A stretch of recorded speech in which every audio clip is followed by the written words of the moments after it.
Hey folks, I just finished a Zoom call with Christy Van from Vantastic where we went all the way through what I call Vivi Lucky Genes. And now what that means is how to set up a family banking system for your children. How to set your children up for the future, how to allow them to be their own bankers, and how to not just fund their college, their first home, their first car, but how to fund everything throughout their own lives without leaking any money to the banking systems and the traditional methods. You're going to want to join us, so check this out.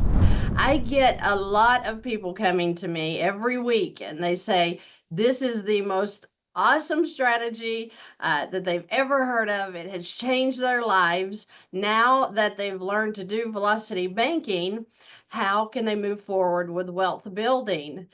I don't only get that question, I get the question of, hey, do you have videos for our kids? How do we help our children step in to this concept? Well, I have Chris Naugle with me today, and we are going to talk about how to get your children started in the infinite banking concept. And I want to tell you people, I cannot be loud enough about this. This man teaches this infinite banking concept, not just for adults, but for your children. What can you do to start your children's lives out right financially? And he's going to tell us today. So I'm super excited to have you back, Chris. Thank you so much for joining us.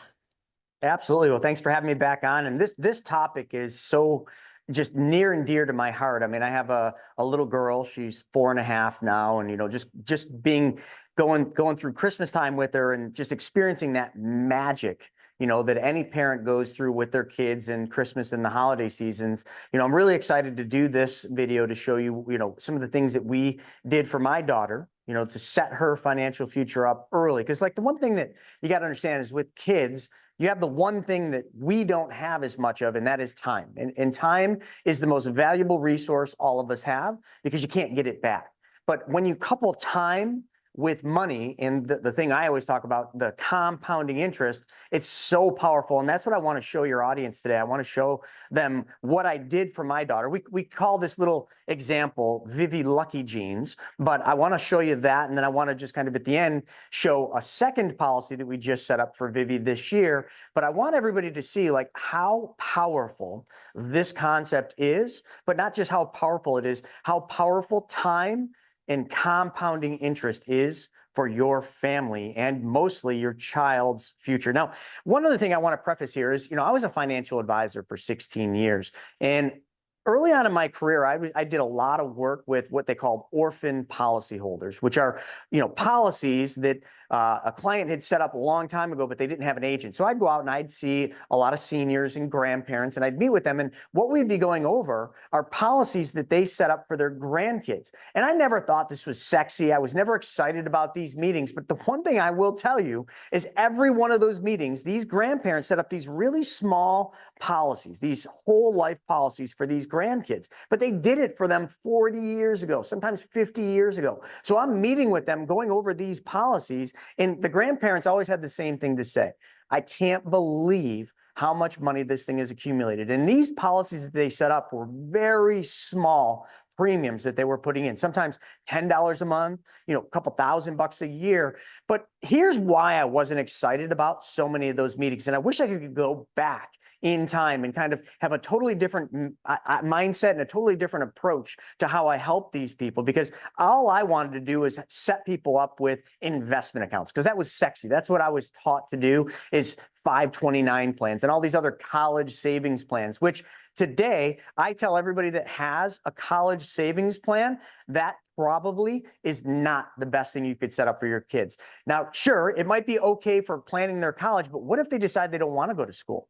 What if they get a full scholarship? There's so many variables that would make that 529 less effective. And not only that, it sets your kids up for college, but it doesn't set them up to be financially free. It sets them up to get a job.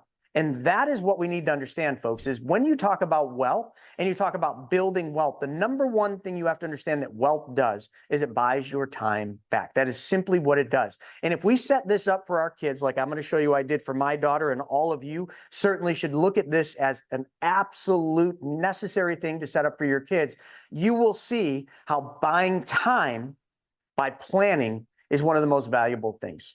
That is awesome. I can't wait. I can't wait to see how this unfolds because I have a 14-year-old who I've had in a policy for about 4 years now. So super excited to hear what you have to say about this. And for, again, the people that's been reaching out to me asking about how do we set our children up in these policies, this is your answer. So get ready. Thank you, Chris. I love it. So before we dive into the numbers, which I'm going to share my screen and show you, I first want to help all of you understand the process. Now, a lot of you, like, you understand the product, which is a specially designed and engineered whole life, and I'll show you the numbers with that.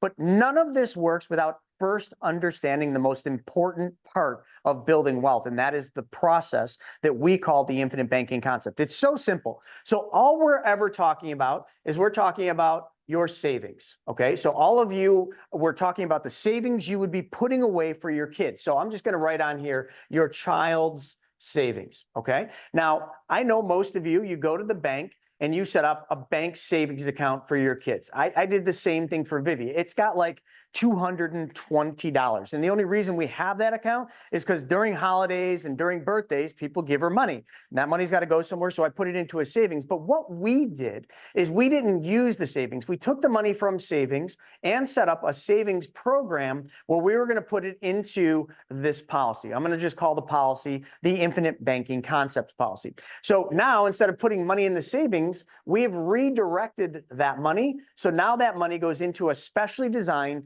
and engineered whole life insurance policy for our daughter, Vivi. Now, the money that's in here, number one, is going to earn a guaranteed interest rate. Okay, so that's the first thing. It never changes. It's not like a high yield savings account where you get a good interest rate today because rates are high, but every time the Fed comes on and Jerome says we're dropping interest rates, you're seeing the interest rate on your savings go down. Inside the policy, the interest rate, the guaranteed interest rate, is a contractual obligation, and it never goes down for the life. So think about it. My daughter, when I set her first policy up, she was 6 months old.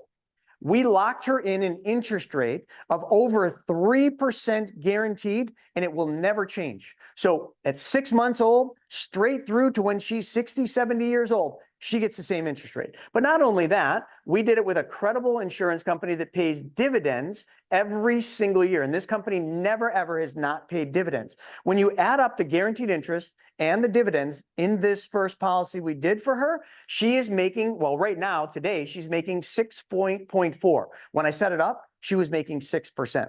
Think about that. That is what they call the dividend crediting rate. So unless you've got a place where you can earn that kind of interest on mostly, about half of it on a guaranteed basis, the rest is non-guaranteed dividends, but they've never not paid one, then I think we're doing better. But here's the other thing.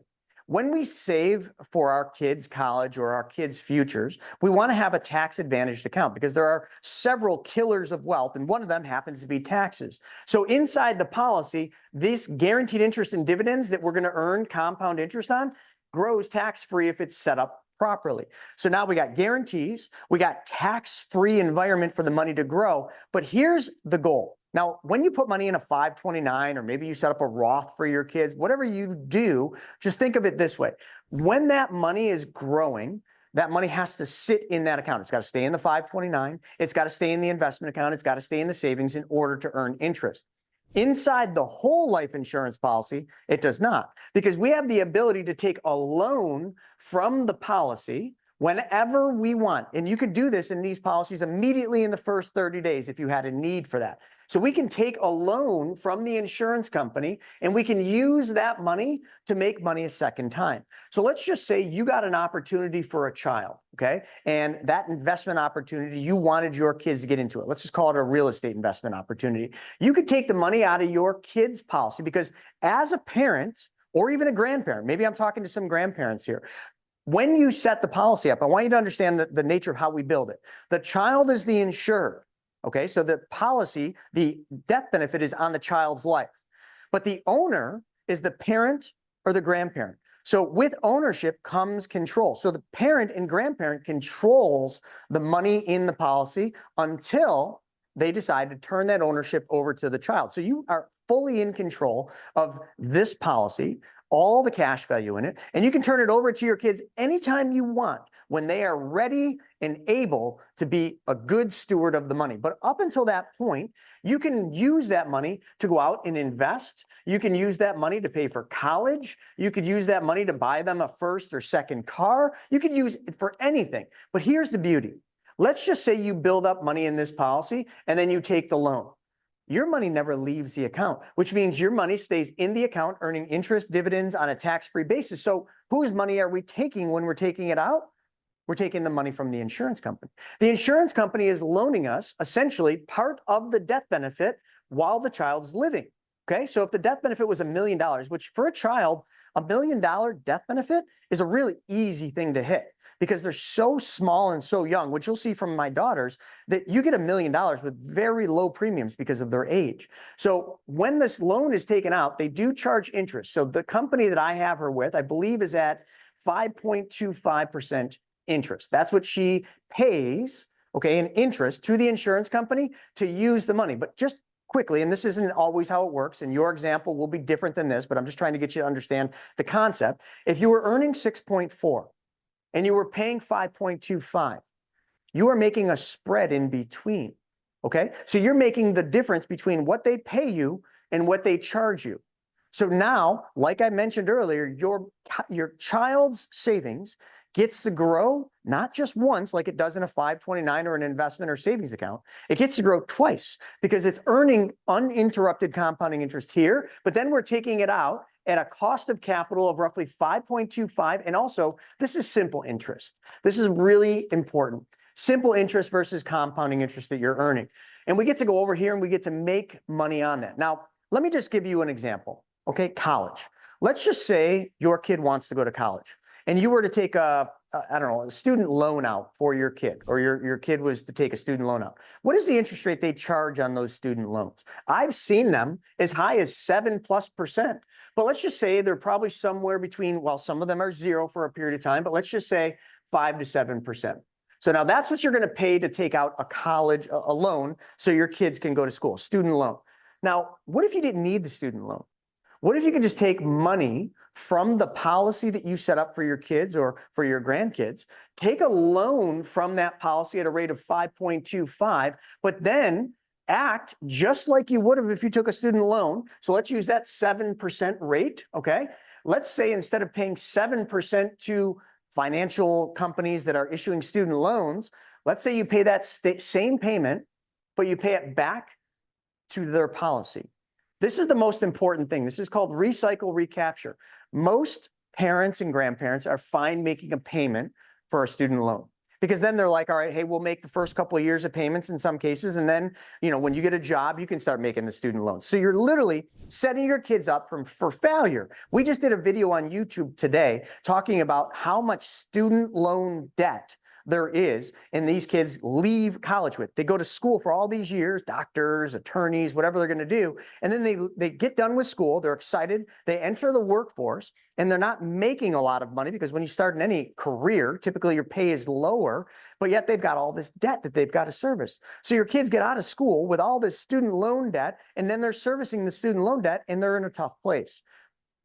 Let's not have them do that. And that's what I'm going to show you. So by doing it this way, you're using money from the policy, paying for the college or the car or whatever we want to do it, and then figuring out what the rate would have been if you were to have taken a loan out from a financial institution and paying that back to the policy. But when you make that payment back, let's just say it's a $500 payment per month, which is what you would have paid on the student loan. That's $500 that your child or your grandchild has to use the next day. So this is the process. Just think of it as a big circle. All we want to do is we want to start the money in one place, use the money from that place. We'll call this your family banking system. Then have that money earned at a higher rate and then return the money back over here. Instead of putting it in their bank, you're putting it in your bank. Now let me come over here and I want to share my screen and I want to show you how this looks when you do it for your kids. Now, again, this example here is called Vivi Lucky Jeans. This is what I set up for my daughter. Now, her very first policy I set up was a very small policy. Okay, me and my wife decided we were going to just do a policy for $5,000. Now, don't get hung up on the amount. You could do a policy for $1,000 a year. You could do it for $100 a month. You could do it for any amount you want. The amount me and Larissa wanted to set up Vivi's policy for was $5,000 a year, which you can see right here. $5,000 is the premium going in. I just want you to understand these columns. The second column is the cumulative premium, which means every year, this is how much money we've put away for Vivi into this policy.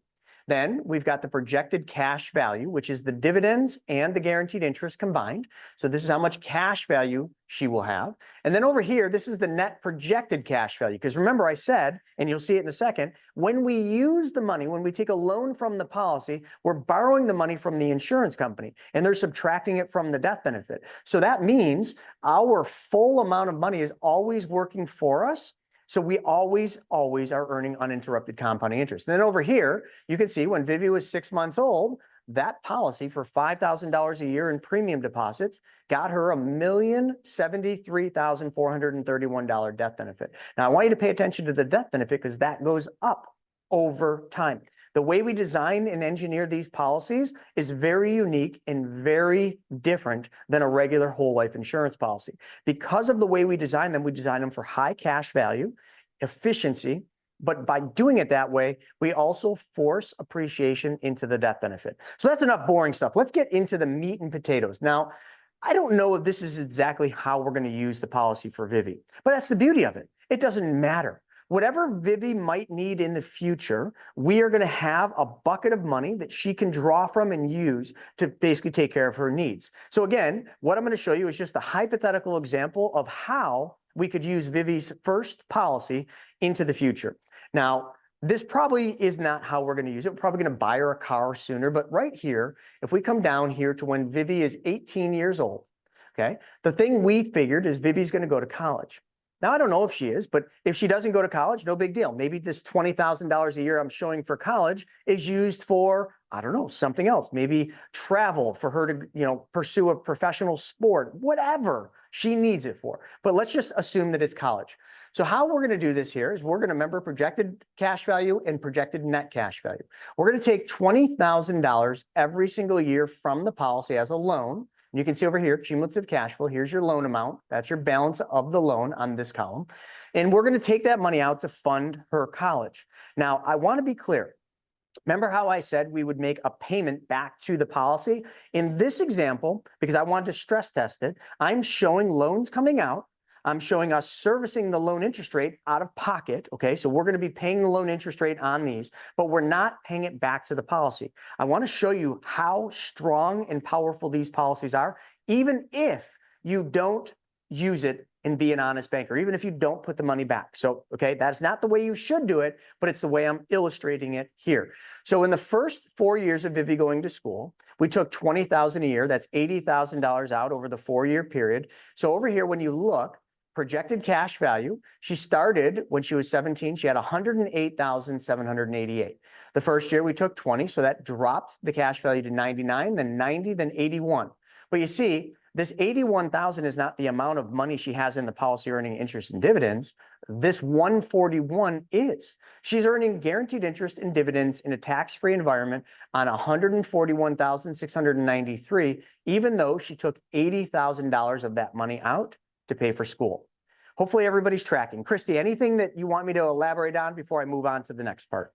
Nope, it makes total sense. Okay, so let's keep going. So folks, again, remember, Vivi at this point has now gotten a 4-year college education. Now, some of you are probably thinking, Chris, you're obviously living in fairy tale land thinking that you can pay for college at $20,000. Maybe it is wrong, okay, which I'm sure it's going to be a lot more than that in 18 years from now. But look she had a lot more money we could have used. She could have spent 30, 40, 50,000 a year on school, and we would have had, enough money to do so. So depending on how long she went to school, that is. So I just did 20. Now let's keep going. Eventually, we figure Vivi's going to have a wedding. And just like parents, now my parents didn't have the money to fund our wedding or pay for our wedding. So me and Larissa eloped and we paid for it out of pocket because we didn't want to put a financial burden on our parents who are already, just in a financial position that they couldn't afford it. So when we did that, we always think about how nice it would have been to be able to have had a nice wedding, invite a bunch of people. Now, although we didn't do that, we want Vivi to have the option to have a beautiful wedding that she can get all the memories she would want. So here we show you when she's 29. Now, again, I don't know when she's going to get married, but I just put her at 29. She's going to take $40,000 out of this policy to pay for a wedding. So we have loans outstanding of $120,000, which we are servicing the interest on those loans, but we are still earning interest on the policy at $275,358. So I want to just show you something in a second that I'm going to show you how powerful this money how powerful uninterrupted compounding interest really is from a numbers standpoint. But just remember, we took 4 years of college. Now we took $40,000 out to pay for a wedding. Again, if she wanted to have a more elaborate wedding, or maybe the cost of a wedding is more like $100,000, we had $177,000 in cash value that we could take, while she had $257,000 earning interest and dividends. So could we have paid more for a wedding? 100%. So we take the loan from the policy for 40 grand to pay for her wedding. So we have 275,000 in the year when she's 29 in cash value, earning interest and dividends. And then we put $5,000 in. Now at this point, we've probably turned the policy over to Vivi. Vivi's probably now the owner of the policy, and she's probably funding this $5,000 premium deposit going in. Again, that's fully in our control to turn it over to her whenever, and it would be in your control too. But let's go back to the cash value. From year 29 to year 30, her policy grows from $275,358 to $294,152. I just want to do some math. So now what we're going to do is we're going to subtract 294, and I'm just going to grab a calculator here real quick, so bear with me. But we're going to take 294,152, and we're going to subtract the 275, which was the prior year, because we want to figure out how much did this policy grow year over year. That means this policy grew, and I'm just going to write it over here. That 1 year, her policy grew by $18,794. Okay, that's how much money the policy grew from this year to this year. Okay, now we did put $5,000 in premium deposit. So we, of course, got to come over here and we have to subtract her premium deposit that she put in. So we're going to take and we're going to subtract that $5,000 minus 5,000. That gives her a net gain. We call it a cash on cash return of $13,794. Now hold on a second.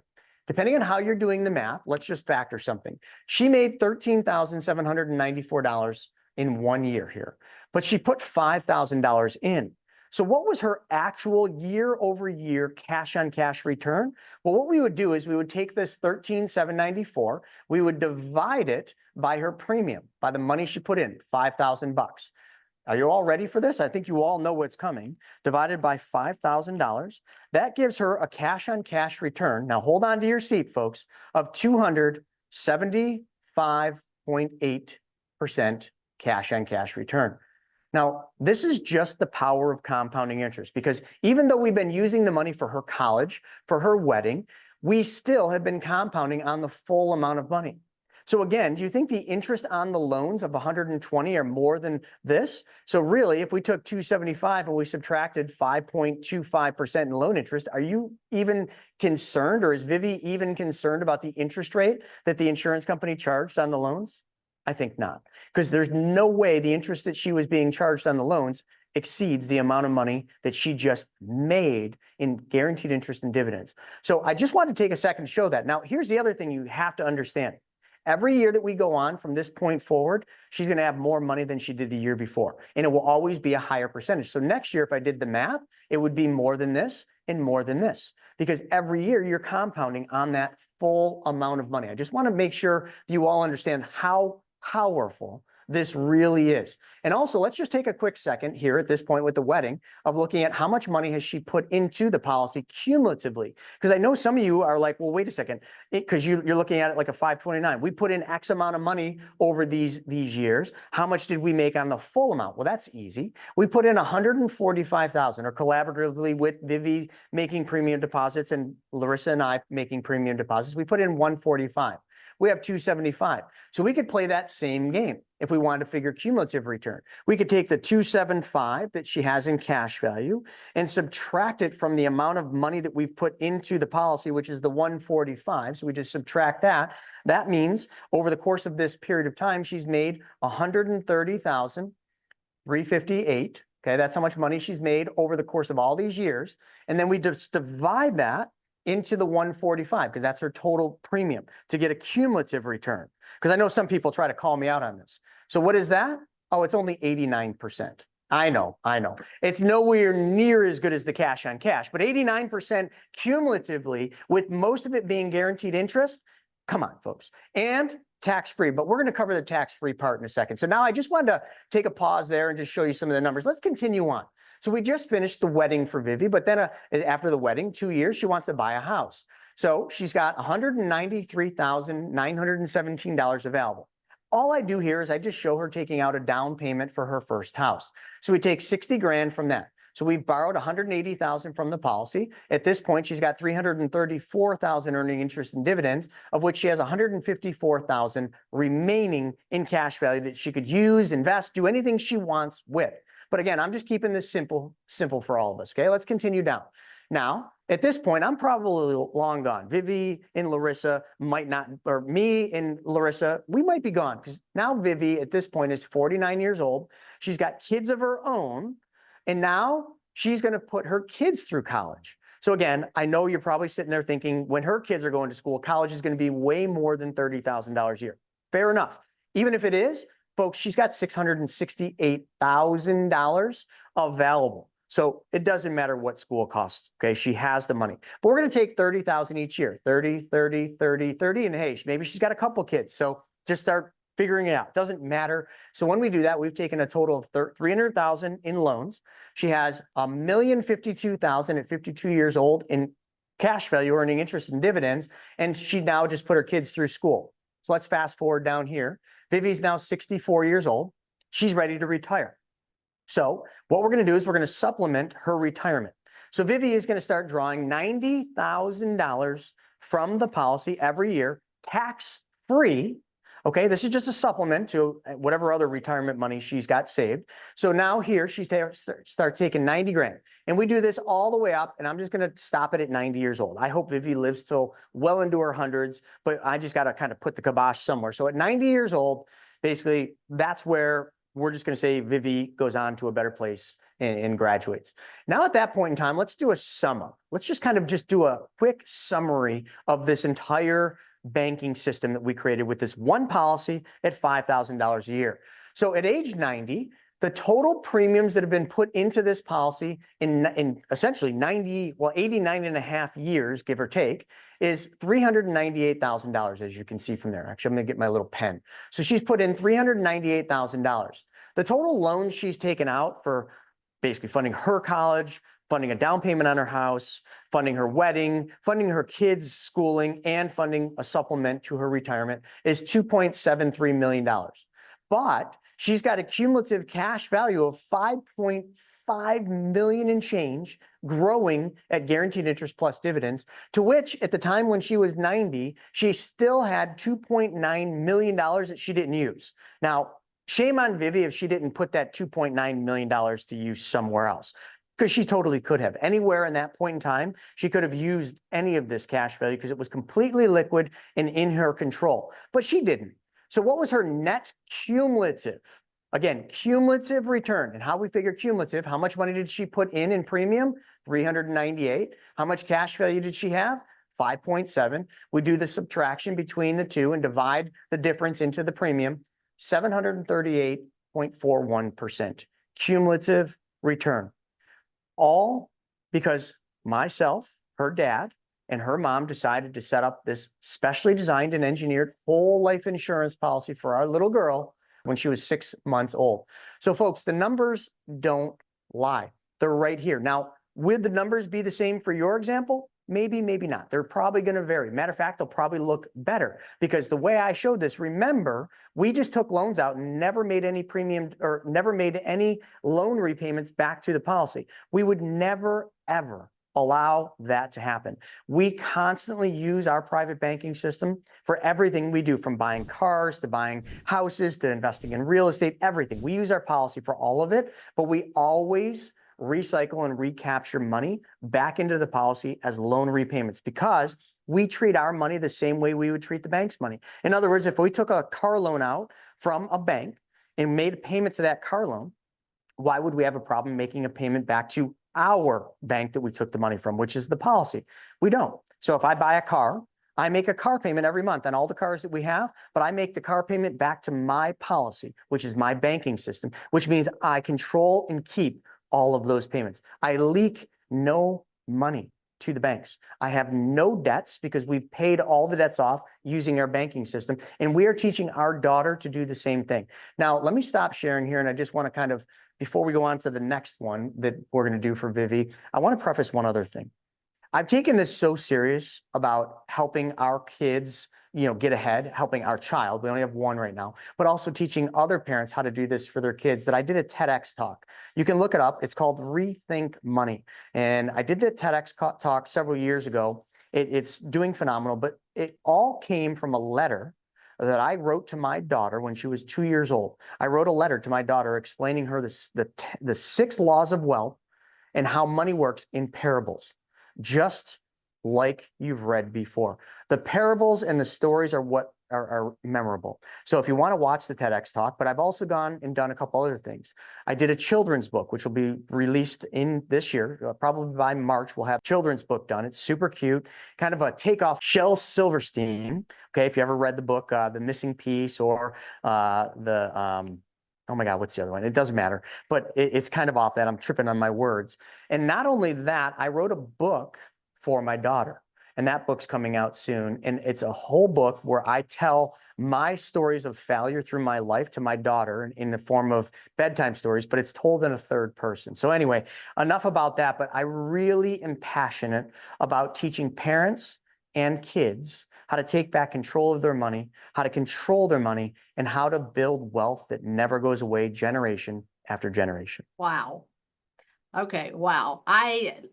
Every time I hear you speak about how these policies work, it's unbelievable. And I mean, I really want to focus on getting the infinite banking concept out to the American people because it is such a game changer. And, probably more than 75% of people that pull this video up and watch this are going to stop watching, 2-3 minutes in. And that is so sad because the wealth of information that you have shared with us is absolutely, I've never seen anything even comparable to what you talk about and how these policies work. I wish to goodness that I had known about this when my children were 6 months old, had no idea. And that's why, I feel like it's so important to be pushing this information out there because what's $5,000 a year? I mean, like you said, they could do 1,000 a year and have a lot of success with these policies, but you're talking about a cup of coffee a day, maybe 2, and you're going to fund your child's future all the way up until they're dead. I mean, that's beautiful. And this is just one way that you've shown us to do this today. And like you said, you weren't even showing those loans being repaid.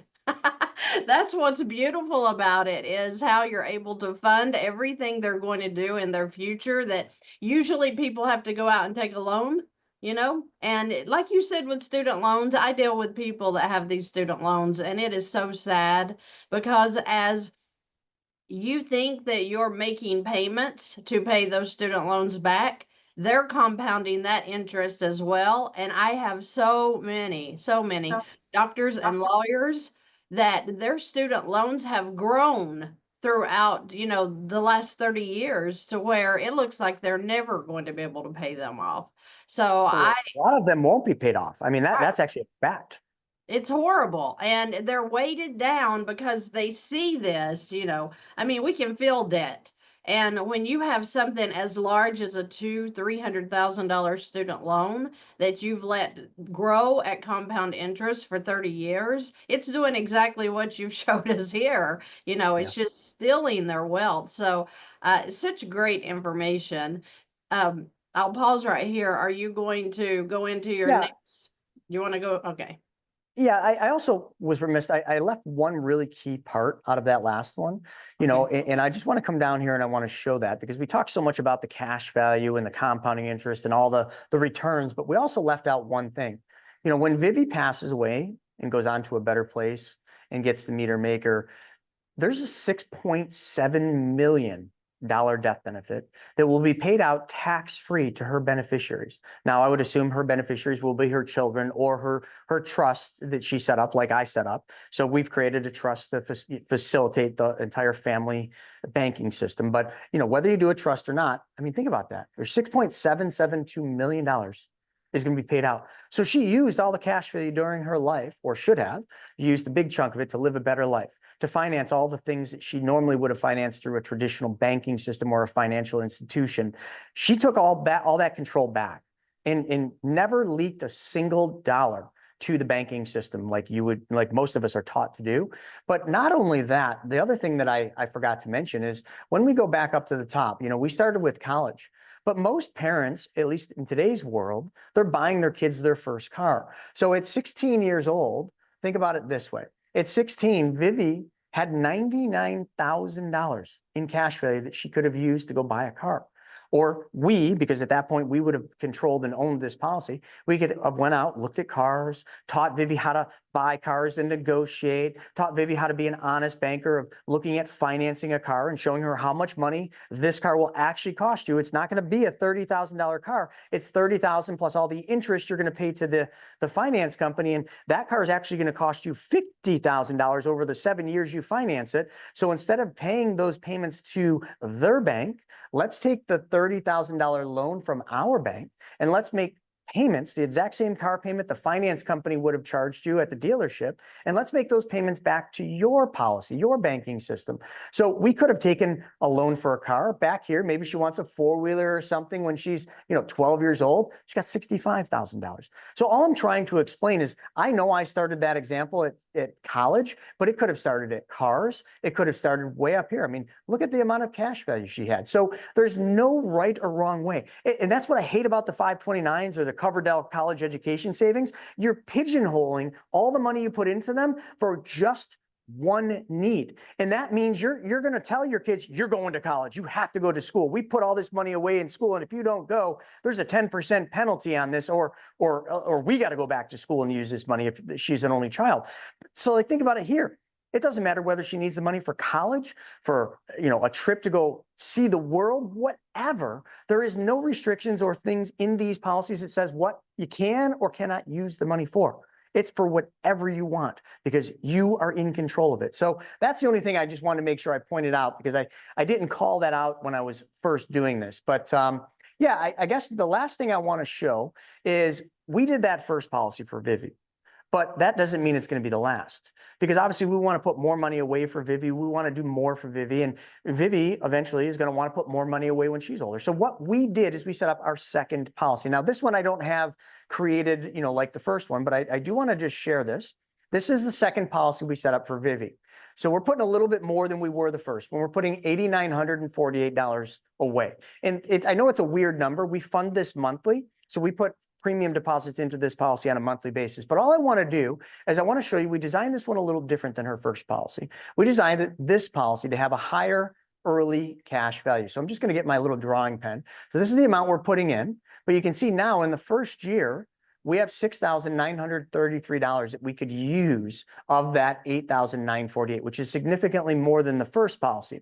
Now, this policy won't be as efficient in the later years as her first one, but this one's going to be more efficient in the early years. So the reason we set this one up is we figure, well, Vivi goes to a private school, and that private school requires a tuition. So that school, what we're eventually going to do is we're going to use this policy to fund her private school. So I know most people put, the emphasis on college, but also private school for a lot of people is becoming more and more popular, especially with the changes in the education system, and everything that happened during the pandemic. I think people's mindset shifted and they want to control how their children learn, what they learn, and that's no different than me and Larissa. So this policy right here will be what's used to fund Vivi's, well, at least in the early years, Vivi's high school years and her early education years. And look at this. So the second year, she got 15, then 24. By 5 years into this, she's got $40,000 that she could use. All the same rules. If we took 40 grand out of this policy right here, that means that we can use 40 grand to go make her more money or pay for her schooling. And then we just put that money and we put it back into the policy, but she still has 40 grand growing with interest and dividends.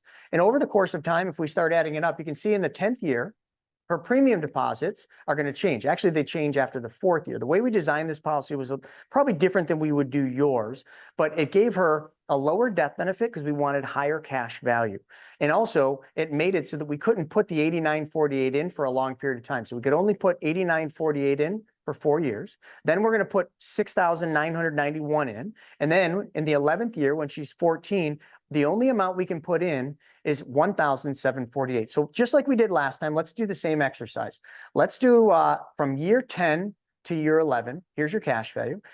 In year 10, she had 79,919. In year 11, she's got 83,000. So let's just do the same math we did on that other policy. So 83,330 is the cash value in year 11, minus the 79,919 she had in the 10th year. So that means this policy in these years grew by $3,411. Okay, that's how much she grew.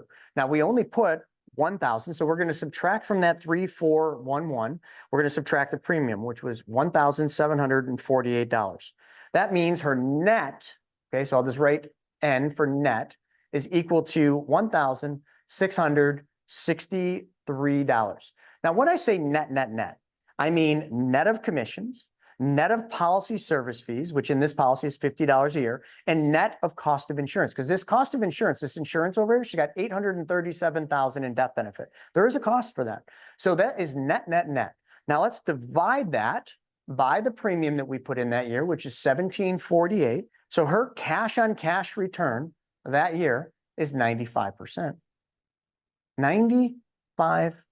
I'm just doing the math, folks. It's a pretty simple calculation. She literally, from the 10th to the 11th year, her money grew by a net of 95%. That's the cash on cash. It's not the cumulative return. We'd have to figure that out differently, but I'm just trying to show you the power. And that's only 10 years, well, 11 years into this. What would happen if we were to fast forward and take that all the way down to when Vivi is, in her retirement years? So let's go down here when she's 60 years old. We'll do this one more time, and then I'm gonna be done showing you this one. But let's just say she wants to retire. Actually, how about this?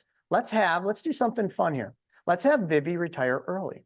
At age 50, she's got $313,000 in cash value. Now, let's just say all she was going to do is she was going to basically take the difference between the two. So if we were to do that, so we just do the same math, and she could take any dollar amount she wants out. So 322,375 minus the year before, which was 313,201. So that year she made $9,174. That was what she made. Now, again, she put in 1,748, so we got to subtract that, 1,748. That means she made a net of $7,696. Okay, that's how much she made net. So if we divide that into the 1,748, this year she made 440% cash on cash. But let's just say all she wanted is each year she wanted to take out $80,000 or $100,000. So if she did that, we would just subtract $100,000 each year. She'd eventually run out of cash value, but you know what? See, we have this growth helping. So we got all this money growing. So you can see it goes 322 to 360. I'm not going to do the math here, but I'm just trying to show you what's possible. And then at 60 years old, maybe she's got a 401k she draws, but she could draw this down to zero and it wouldn't matter. She could use it as a supplemental retirement. She could do anything she wants, and she still has this death benefit over here. So I'm just trying to show you, this is just one policy. I like the first one better because the first one's more efficient long-term than this one is, but it's just I'm just trying to show you the possibility of what you can do and how you can design different policies to tackle different goals. First policy was best for long-term. Second policy, better in those early years.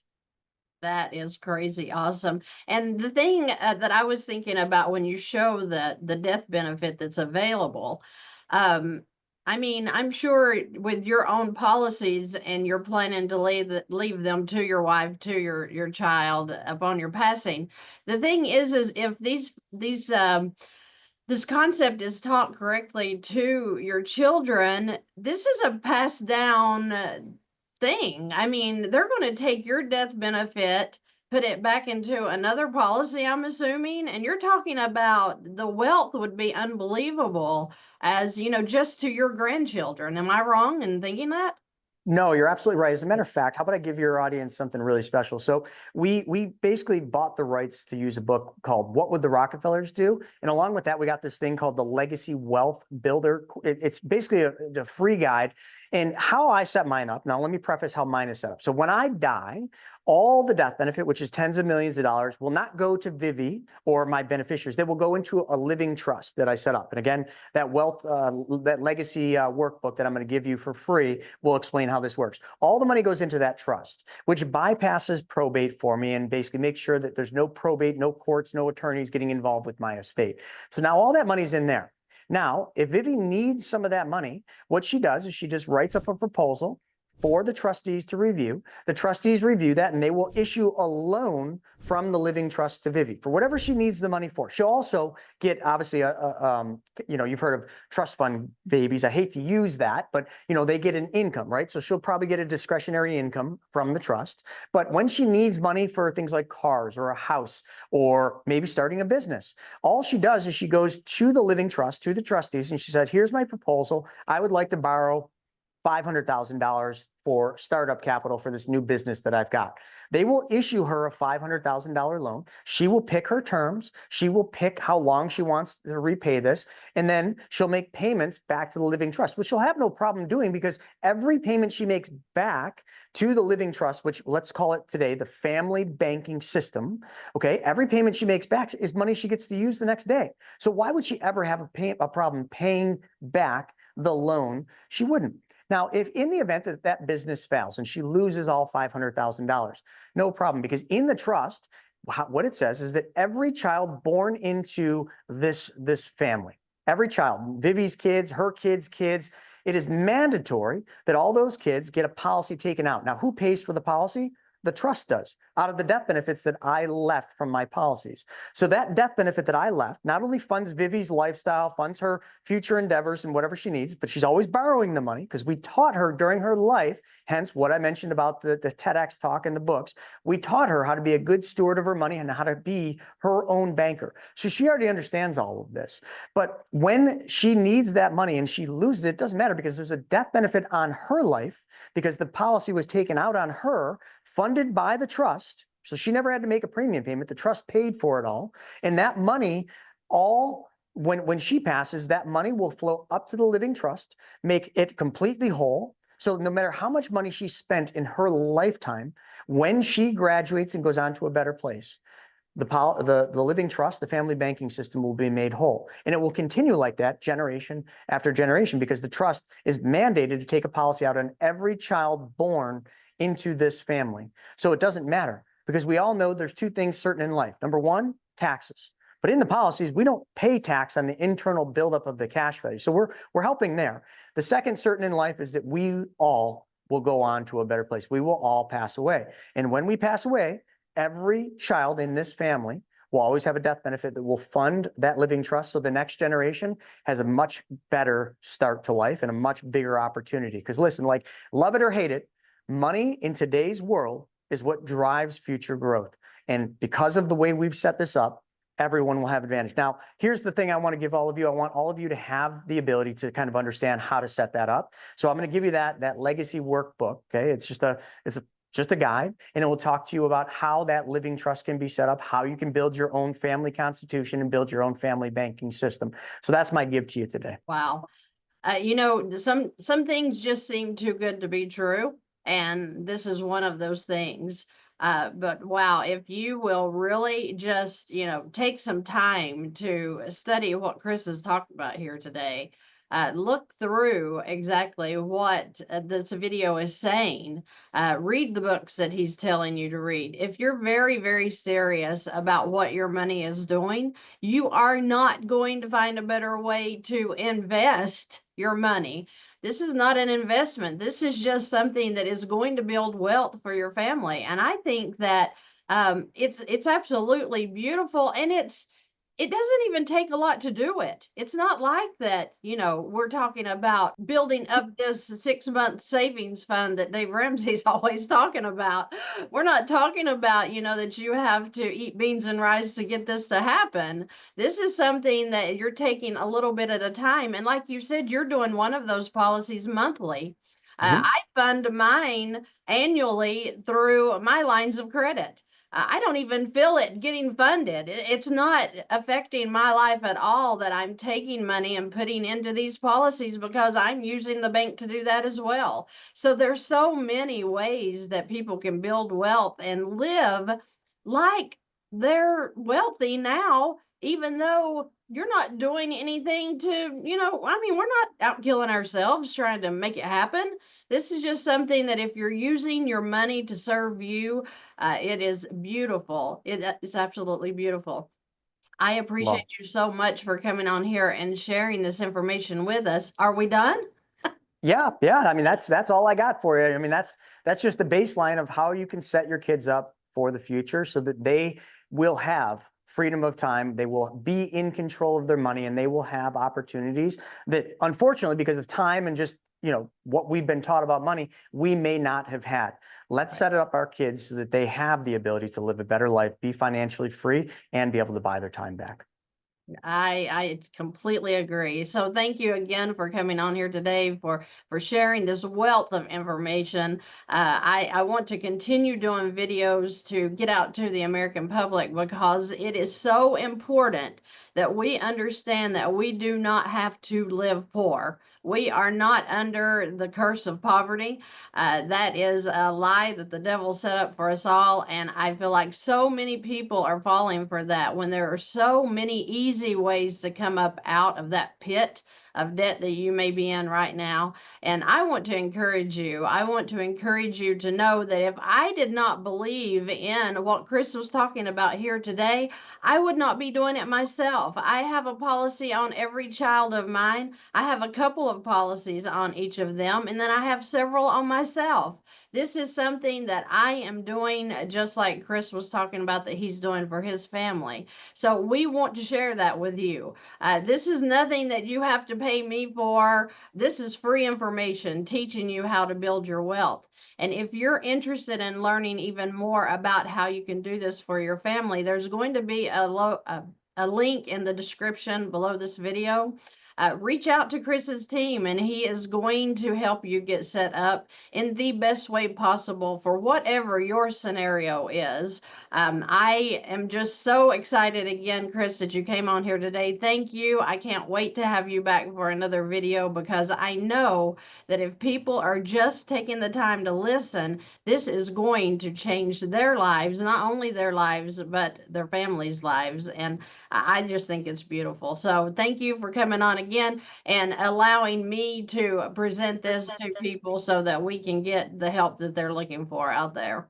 My pleasure. And again, that legacy workbook will also be in the bio there, the description. So make sure you grab that, totally free, and it will really help you set up that family banking system for all of you. Great. I appreciate that. All right. Thank you, guys. Be looking for our other videos that are coming up, because we look forward to getting more information out to you. As soon as I learn it, I try to push it to you guys, and I appreciate Chris helping me to do that. So you guys have a great rest of your day, and we will see you in the next video.